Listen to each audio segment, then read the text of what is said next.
একদিন বৃদ্ধ হব, শরীরের চামড়া কুঁচকে যাবে, পৃথিবীর সকল ব্যস্ততা হুট করে বিলীন হয়ে যাবে।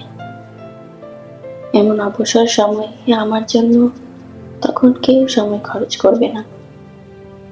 আমি জানি সে বয়সে আত্মীয় স্বজন, বন্ধু বান্ধব, এমনকি নিজের সন্তানদের সাথেও দূরত্ব তৈরি হয়।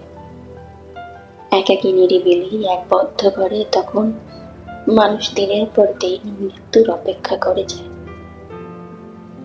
আমি চাই তুমি আমার মৃত্যুর আগ পর্যন্ত আমার সাথে থেকো। তখনও আমরা দুজনে গোধূলি বিকেলে হাঁটতে বের হব, প্রকৃতির মাঝে বিস্তার করব আমাদের পুরো ভালোবাসা। প্রতিটি সন্ধ্যা সাক্ষী হবে ভালোবাসার কোনো বয়স হয় না, অনুভূতি কখনো বৃদ্ধ হয় না।